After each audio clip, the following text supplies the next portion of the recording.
आखिर उस लड़की को लाए हैं, शादी विवाह मान लीजिए कर लिए तो भाभी कम से कम राधा का स्थिति आप देख रहे थे, राधा से एक बार बता देते कि हाँ रामवीर भैया ये हमारी गलती है, ठीक है, इसको मैं मान ले रहा हूँ। गुरुजी तो देखिए हम लोग यहाँ पर इसीलिए यहाँ पर आए हैं कि रामवीर भैया आप लोगों के पास आए थे यहाँ पर, और आपने एक बार भी हम लोगों का फोन करके नहीं बताए। और आप राधा भाभी का हालत जानते थे, पहले भी आए थे, आप देखे थे अपने आंखों से, लेकिन फिर भी आप नहीं बताए। क्या बात है, ये सारी बातें क्लियर कर दीजिए। देखिए भैया, जो भी है, सबसे पहले तो मैं ये कहना चाहता हूँ कि मैं राधा भाभी का हमेशा सपोर्ट किया हूँ और करता रहूंगा, ठीक है। हमको थोड़ा थोड़ा सा बात के लिए आप लोग गलतीदार ठहरा रहे हैं, मान रहे हैं कि मान लीजिए वो रामवीर मेरे पास आए थे और हम जो है राधा को फोन करके नहीं बता पाए। लेकिन मैं देखिए, अगर असली नजर से देखा जाए, सही नजर से देखा जाए, तो मैं गलतीदार नहीं हूँ। वो क्यों नहीं हूँ? क्योंकि जब रामवीर आए थे मेरे पास तो कॉल करके नहीं मेरे पास आए थे, ठीक है। अचानक से आए और दिन रविवार था, काफी भीड़ रहती है। और यहाँ मेरा आप लिस्ट देख सकते हैं, आप खुद लिस्ट देख सकते हैं कितना ज्यादा यहाँ पे नंबर लगता है। देखिए, ये खुद देखिए, ठीक है।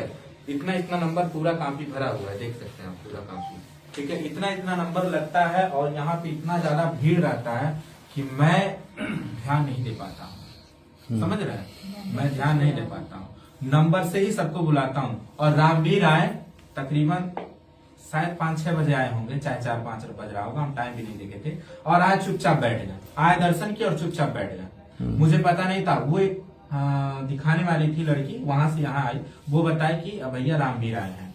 शायद वो भी ये वीडियो देखती होंगी, देख रही है तो जरूर इस बात को गेस करेंगी। वो कह रही थी कि रामवीर भैया, हम कहे हाँ, कहाँ रामवीर भैया आए हैं? बोले हाँ है। अच्छा, वो वहां से 1 मिनट के लिए नहीं हिले, वहीं चुपचाप बैठे थे। काफी लोग थे, जब सब लोग चले गए तो जिसका नंबर नहीं रहता है, मान लीजिए नंबर नहीं लगा है, तो हम उसको कैसे बुलाएंगे? तो लास्ट में उनको देखे तो हम कहें कि अच्छा कौन है, मुंह बांधे थे, हम पैसा नहीं कहे भैया इधर आइए, तो देखे खड़े जब हुए तो हम कहे रामवीर, मुंह खोलिए, मुंह खोले। तो हम पूछे उनसे कि भैया आखिर आप ऐसा क्यों कर रहे हैं? तो भैया देखिए महाराज जी, हम तरफ से मिल रही है राधा को धमकी कि तुम ससुराल क्यों जा रहे हो, मेरे पिताजी को क्यों घसीट रहे हो सोशल मीडिया पे। और राधा तुम ये बताओ कि मैं तुम्हें छोड़ करके दूसरी शादी क्यों किया हूँ, तुम अपनी गलती बताओ। अब दोबारा यदि ससुराल जाओगी तो हम तुम्हें ऐसा शर्मिंदा कर देंगे सबको कि जो भी लोग राधा के पास जा रहे हैं सबका सिर नीचा हो जाएगा। ऐसा कौन कह रहा है? आप लोग पूरे वीडियो पे बने रहिएगा। तो चलिए दोस्तों, मनीषा ऑफिशियल चैनल में आप सबका स्वागत है। आज मैं आप लोगों को अपने वीडियो के माध्यम से रामवीर और राधा के बारे में कुछ बताना चाहती हूँ। और आगे तो आप लोग क्लिप देख ही लिए होंगे कि मैं क्या कहना चाहती थी। राधा का तबीयत तो बहुत ही ज़्यादा खराब है और इसमें रामवीर को समझ में भी नहीं आ रहा है कि हमें करना क्या चाहिए, हमें राधा के पास जाना चाहिए कि नहीं जाना चाहिए। रामवीर को तो ये बिल्कुल भी समझ में नहीं आ रहा, जबकि रामवीर के 2 बच्चे हैं, इतने प्यारे प्यारे बच्चे हैं।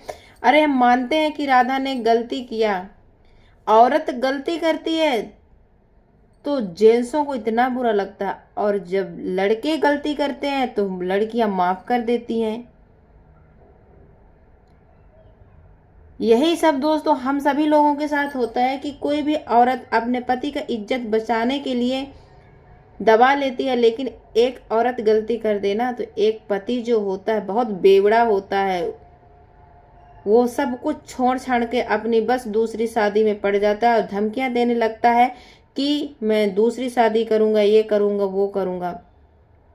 अरे रामवीर, तुम्हें समझ में आ जाए, इतने प्यारे प्यारे बच्चे हैं, उनके बताइए पेपर हैं, और आपकी वजह से ना आपके बच्चे बहुत ज़्यादा परेशान हैं।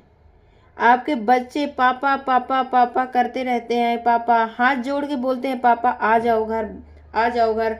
राधा दीदी भी बोल रहे हैं, उनकी मम्मी भी बोल रहे हैं, जितने भी यूट्यूबर जाते हैं सभी लोग बोल रहे हैं। आप रामवीर तो सबको गलत ठहरा रहे हो। अमरनाथ भैया इतने अच्छे आपके दोस्त हैं और सभी से वो मिलजुल कर रहते हैं, उनका वीडियो भी सभी लोग देखते हैं, पारिवारिक मामला वीडियो आता, बहुत अच्छा लगता है उनका वीडियो, और वो भी आपको समझाते हैं। सोखा भैया भी आपको समझाते हैं, सब कोई समझाता है, ऐसा कोई नहीं कि नहीं समझाता है। लेकिन आप सबको लड़की के चक्कर में आप बिल्कुल पागल हो गए हैं। आपको कुछ नहीं दिख रहा है कि लोग बोल क्या रहे हैं, क्या नहीं बोल रहे हैं। आप लोगों को ही धमकी बड़ी बड़ी दे रहे हैं कि आप कुछ कर नहीं पाओगे, कुछ कर नहीं पाओगे। लो मैंने शादी कर लिया। आप मंदिर में शादी करके बहुत बड़ा तीर नहीं मार लिए हो। एक किसी लड़की ने लड़की का घर उजाड़ दिया, किसी शादीशुदा 2 बच्चों का बाप होकर के उसके साथ शादी कर रही है हरामी कुतिया। और उसी में एक मोहित है जो घटिया है, सबसे घटिया है, जो रामवीर का सपोर्ट कर रहा है, क्योंकि उनका घर परिवार पूरा बिखर रहा है। राधा राज का रो रो के कितना बुरा हाल है। राधा राज की तबीयत दोस्तों बहुत ज्यादा खराब है। आप लोग देख रहे हैं कि मेंटली वो बहुत पागल सी हो चुकी है। वो सिर्फ इतने सारे यूट्यूबर लोग मिलने जाते हैं, सभी लोग मिलने जाते हैं तो सबसे यही कहती है कि आप लोग आते हो लेकिन बहनी के पापा को नहीं लाते हो। आप सभी लोग झूठ बोलते हो कि आ रहे हैं, क्योंकि सभी लोग तसल्ली दे रहे हैं, झूठा बता रहे हैं कि हम फोन में बात किए, रामवीर आ रहा है। लेकिन दोस्तों 1 घंटा 2 घंटा, 1 दिन 2 दिन झूठ बोलेंगी, लेकिन तीसरे दिन तो सबको समझ में आ जाता है कि सब लोग झूठ बोल रहे हैं। क्योंकि झूठ तो वही सब लोग जानते हैं कि हम झूठ बोल रहे हैं, क्योंकि किसी का फोन ही नहीं उठाता रामवीर। लेकिन दोस्तों यदि झूठ नहीं बोलेंगे राधा राज से तो बताइए उसकी तबीयत और ज्यादा ही खराब हो जाएगी। उनके 2 बच्चे हैं, कौन देखेगा। इसीलिए रामवीर, जब से राधा राज भाभी शादी का वीडियो देखी है ना, तब से बहुत ज्यादा ही रो रही हैं, बहुत ज्यादा उनकी तबीयत भी खराब है। और अब दोस्तों अभी हम रामवीर का वीडियो देखे हैं कि बोल रहे हैं कि मेरे घर जो भी जाएगा उसको मैं ऐसे घसीटूंगा कि समझ में आ जाएगा। और राधा राज को तो इतनी बड़ी बड़ी धमकी दे रहा है, और उस क्या कहते हैं रीतू को, एजे खान को भी बहुत बड़ी बड़ी धमकी दे रहा है कि तुम मेरे बाप को मत लाओ, मेरे घर मत जाओ। क्यों नहीं जाए, तुम्हारा घर है, लेकिन वो एक लड़की का ससुराल ही घर होता है शादी होने के बाद, उसका भी तो घर है। वो क्यों नहीं जाएगी अपने सास ससुर के पास, क्यों नहीं जाएगी, क्यों गुहार नहीं लगाई। अरे रामवीर, जो तुम बोल रहे हो ना कि मैं अपने बाप का बहुत बड़ा सम्मान करता हूँ, यदि आप अपने बाप का बहुत बड़ा सम्मान करते ना तो जो घटिया काम किए हो ना, लड़की को लेकर भागे हो ना, तो तुम्हें ये भी पता होना चाहिए कि मेरे बाप की जो पंगड़ी है ना वो नीची हो गई है। क्योंकि सोशल मीडिया पे बच्चा जानता है कि रामवीर किसी लड़की के साथ शादी कर लिया है। यदि बाप की इतनी बड़ी ही परवाह होती तो तुम दूसरी शादी नहीं करते, तुम बाप के पास जाते, बताते, कानून का सहारा लेते। राधा राज यदि गलत थी तो अपने बाप से बताते, रोते गिड़गिड़ाते कि वो ऐसा कर रही है, ये कर रही है, वो कर रही है। सोशल मीडिया था तुम्हारे पास, तुम बताते। लेकिन दूसरी शादी यदि सच्चे मर्द होते तो कभी नहीं करते। यदि तुम्हें ये पता होता ना कि ये सच्ची में तुम अपने बाप से प्यार करते ना, तो तुम अपने बाप की जो सर की पंगड़ी है ना वो नीची नहीं करती। रामवीर, हम तुम्हें कह रहे हैं कि तुम्हें बाप, आज बाप बोल रहे हो ना कि मेरे बाप को सोशल मीडिया पे मत लाओ, क्यों नहीं लाए। एक औरत को जब तुम मजबूर करोगे तो सब कुछ करेगी धीरे धीरे। आप बने देखना, नहीं तो अभी भी टाइम है, आप आ जाओ। सोखा भैया के पास दोस्तों रामवीर गया था। सोखा भैया उस टाइम पे बहुत सारे लोग, संडे का टाइम था, बहुत सारे लोग भीड़ लगा गए थे, लेकिन वो मंदिर पे गया था मुंह बांध करके। यदि इतने ही सच्चे थे तो मुंह क्यों बांधे थे। सोचा कि मुंह बांध के जाऊंगा, दर्शन करके आ जाऊंगा, लेकिन माता रानी ने ऐसा नहीं करने दिया। लोगों ने बताया सोखा भैया से कि रामवीर आया है, तो वो पूछे कहाँ है, और जब उनको पता चला कि हाँ आए हैं और वो बोले हाँ भैया मैं आया हूँ, तब वो बोले यदि रामवीर हो तो मुंह खोलो, क्यों मुंह बंद किए हो। तो वो मुंह खोला और माता जी का दर्शन किया। तो सोखा भैया उन्हें बगल में बैठाए और पूछे कि आप ऐसे क्यों कर रहे हो रामवीर। वो किसी चीज का जवाब ही नहीं दे रहे हैं, बस यही कह रहे हैं कि बस गलती हो गई।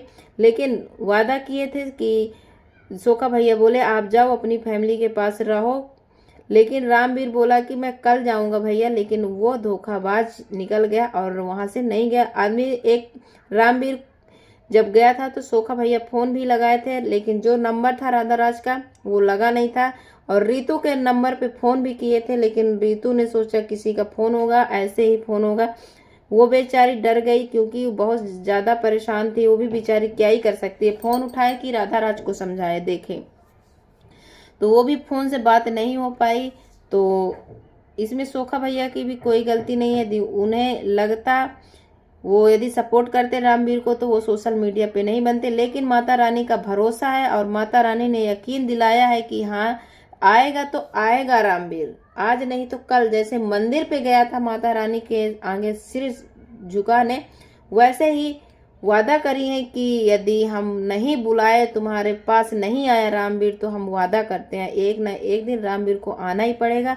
और राधा राज भाभी से यही कहना चाहते हैं कि आप माता पे भरोसा रखिए, इतनी शक्ति है, इतनी शक्ति है माता जी के पास ना कि आप बस उन्हीं का ध्यान लगाओ और जितना आप रो रो के परेशान है उतना माता रानी पे भरोसा करिए, एक न एक दिन जरूर मंजिल पार होगी आपकी। हम आपसे यही रिक्वेस्ट कर रहे हैं कि आप भरोसा कीजिए, यकीन कीजिए, एक दिन जरूर रामवीर आएगा और आपके पास ही रहेगा। एक दिन मोहित और उस लड़की का तो इतना घटिया बुरा हाल होगा ना कि कुछ सोच ही नहीं समझ सकता। इसीलिए रामवीर को पता है कि एक न एक दिन मुझे घर जाना ही पड़ेगा, इसीलिए सोशल मीडिया पे ना उस लड़की का चेहरा नहीं दिखा रहा है। आप लोग ध्यान दीजिएगा, क्यों नहीं दिखा रहा? जब शादी किया, सब कुछ कर लिया, तुम्हारी बीवी बन गई, तुम बोलते हो कि मेरी वाइफ है, मेरी वाइफ है, तो फिर चेहरा दिखाने में क्या है? जब तुम्हारे पास इतनी बड़ी दमंगई है कि मेरी बीवी है, मैंने शादी करके दिखाया, अरे तो चेहरा भी टाइम से दिखा दो। चेहरा भी दिखाने में क्या जा रहा, इतना टाइम क्यों लगा रहे हो? तो चलिए दोस्तों, ये वीडियो बहुत लंबा हुआ जा रहा है। सोखा भैया ने वादा किया है कि हाँ रामवीर आएगा तो आएगा, माता रानी का आशीर्वाद है राधा राज के ऊपर। और हम यही कहना चाहते हैं कि धैर्य रखिए, सब्र का फल मीठा होता है, एक न एक दिन जरूर आएगा जो आपके पास वो आएगा और सिर झुकाएगा, क्योंकि वो चोरी करके रखा है तो सिर ऊपर करके तो बात कर नहीं सकता है। सोखा भैया बोले मैं तो पूछ रहा था कि आपने ऐसा क्यों किया, तो जो चोरी किया तो कुछ बोलेगा कहाँ? वो बोल ही कुछ नहीं रहा था और बोला मैं जा रहा हूँ भैया और मैं राधा राज के पास कल जाऊंगा। तो दोस्तों आदमी भरोसा ही कर सकता है, इससे ज़्यादा क्या ही कर सकता है। और बहुत दूर घर है उनका, वो आ भी नहीं सकते और मंदिर पे बैठते हैं, उनकी मंदिर पे भीड़ भी बहुत ज़्यादा होती है, तो इसमें सोखा भैया की गलती नहीं है। आप लोगों से रिक्वेस्ट है, आप लोग ऐसा कुछ मत गलत समझिए। सोखा भैया को बहुत अच्छे इंसान है, उन्होंने वादा किया है तो वादा जरूर पूरा होगा। चलिए दोस्तों, फिर मिलते हैं नेक्स्ट वीडियो पे, बाय बाय, टाटा। रह गई बात कि मैं भी माता रानी से ही प्रार्थना करूंगा कि रामवीर थोड़ा नादानी कर लिया है जी, तो उसको माफ करे माँ जी, और अपने परिवार में रहेंगे दोनों ठीक ठाक से ना, उनका परिवार अच्छा से कुछ बातें राधा भाभी को कह दीजिए, क्योंकि वो बहुत परेशान है। अपने तरफ से कुछ समझाइए, आप समझदार हैं। भैया हम बहुत समझाए हैं और शुरू से ही समझाते आ रहे हैं। आप वहाँ पे सर जी आप पूछे नहीं रामवीर भैया से कि इतना बड़ा गलती आपको करना चाहिए था, जितना बड़ा आप किए हैं ऐसा करना चाहिए था। हम देखिए एक बार बता दें, अगर आप चोरी की है ठीक है, तो आप मेरे सामने अगर आएंगी तो आप झुक के ही बात करेंगे, ठीक है। हम अगर कोई सवाल अगर करते हैं आपसे तो उसका ठीक से आप जवाब नहीं दे पाएंगे। बिल्कुल रामवीर कितना भी बड़ा हो गया है, लेकिन मेरे आगे वो छोटे ही है, वो हमसे ज्यादा कुछ बातें किए ही नहीं, ठीक है। उतना बड़ा गलती कर दिया है, इतना बड़ा चोरी कर दिया, तो शर्मिंदा नहीं है वो। बस अब ये आए, माता जी का दर्शन किया और दर्शन करके यहाँ पे हम उनको बुला के बैठा के इतना ही बात हुआ। हम कहें इतना बड़ा गलती क्यों कर रहे हैं, तो कह रहे हैं कि भैया अब हम क्या करें, समझ में नहीं आ रहा, हम जा रहे हैं, हमको लेट हो रहा। पता नहीं किसका बार बार फोन ही आ रहा था। कोई बात नहीं, हम लोग संतुष्ट हैं। अब माता तो हम मैं कुछ कहा, कोई बताओ अगर कोनो बात हो, बाकी राधा ठीक है ना। हम तो केहू सुनाई कहा हे बहनी हे बाबू लोन था, हम तो माता जी के आगे हाथ जोड़ते हैं, उन्हें विश्वास कैले हैं, जवन करी माता रानी करी। भाभी देखिए, आप टेंशन मत लीजिए, ठीक है। आप माता रानी के दरबार में अगर आ गई हैं तो गारंटी है कि रामवीर आपके पास आएंगे और आपको इंसाफ मिलेगा। तो दोस्तों आप जान लीजिएगा, महाराज जी इंसाफ रहेगा, इतना राधा जी को इंसाफ मिलेगा और राधा टेंशन न ले, रामवीर जहाँ भी होंगे। और ये भी क्या दे रहे हैं, इंसाफ ये माता रानी ही आपको दिलवाएंगी, इतना मेरी गारंटी है। मैं खड़ा होकर ना इंसाफ दिलवाया तो फिर माँ का औलाद नहीं, अब इससे बड़ा नहीं कुछ है, ठीक तो है? दोस्तों अभी ये वीडियो यहीं पर खत्म कर रहे हैं। रोना धोना बंद। अगर माता को मानती हैं, ठीक है, मेरे बातों पे अगर भरोसा है तो आज से आप कहीं नहीं रोएंगे, हाँ ठीक है। यही बात समझा दीजिए अच्छे से। वीडियो में किसी के चैनल में आपका हमको आंसू नहीं दिखना चाहिए, इतना मैं बता दे रहा हूँ, ठीक है। हम आंसू नहीं देखना चाह रहे। अगर वो इंसान गलती किया है, अगर आप रो रो के अपना हालत खराब कर लेंगे तो बच्चों का कौन होगा? हाँ आप बताइए। बाबू नहीं मेरे पे भरोसा है, है ना, तो आज से रोना नहीं है आपको। चाहे कोई भी आ जाए, किसी के आगे आपको रोना नहीं है। रो रही है तो अच्छा नहीं लग रहा, ठीक है।